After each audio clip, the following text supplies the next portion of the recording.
Hi, my name's Erica Thomas, and this is Domestic Violence with Professor Akers. We are doing an essay for victim protection orders. I decided to do my essay on Oklahoma and Alabama only because I have ties to Alabama a little bit. My family lives there. Just my mom, I remember my stepmom and my dad and my sisters. So when it comes to domestic violence, I think it's pretty easy to get a protection order. I think if you have the right documentation. In Oklahoma, domestic abuse is defined as any act of physical harm or the threat of imminent physical harm which is committed by an adult, emancipated minor or minor children 13 years of age or older against another adult, emancipated minor or minor child who are family or household members who are or were in a dating relationship. In Oklahoma, you can't just get a protection order just because. You have to be a victim seeking protection from a person who has physically harmed you or has made a threat against you, physically made a physical threat against you as well. You can seek a victim's protection order against anyone that you were dating or married to.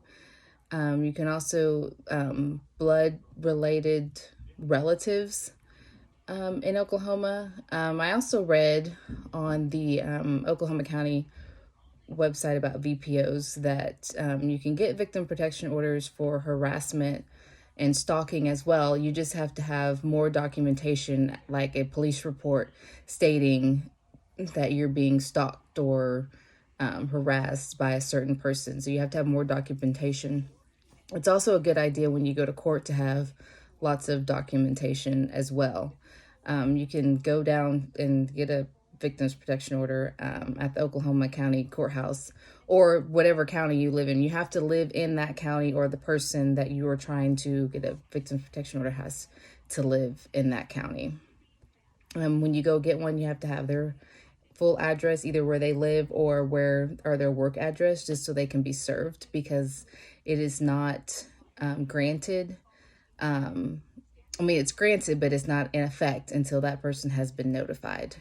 That also goes the same with Alabama. They do have to be notified. In Alabama, they had their definition of abuse was more, it was more,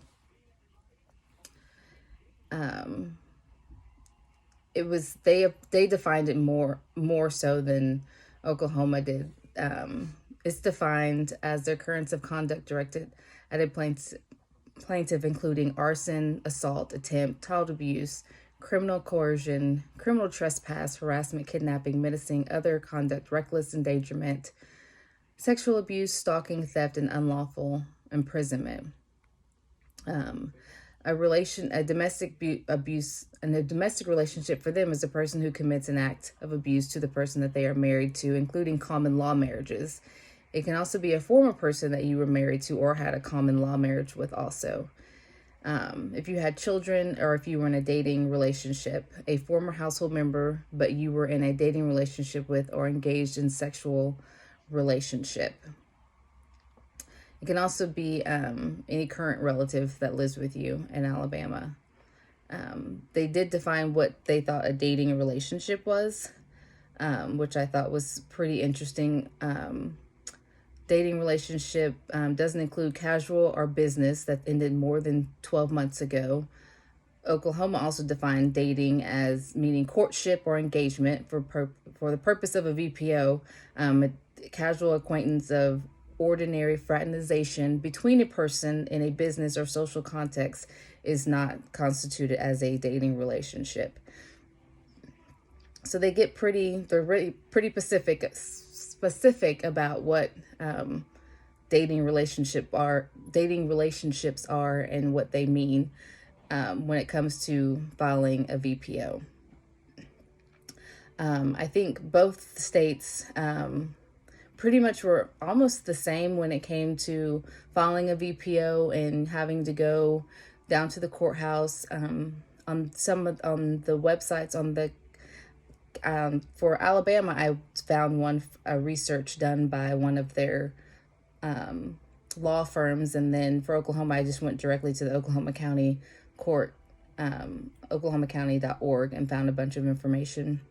But in Alabama, they tell you to be very specific, to give, when you go to the judge, to be very specific in describing your stalker or the type of abuse that you had. Give details, give dates, be very, very descriptive. If you have police reports, take those with you. Oklahoma they didn't really define what you need to take. I don't think you necessarily have to have a police report to get a VPO. I just think it would be helpful to have all the documentation with you. So if you can get things documented, that would be great. And I think that's it.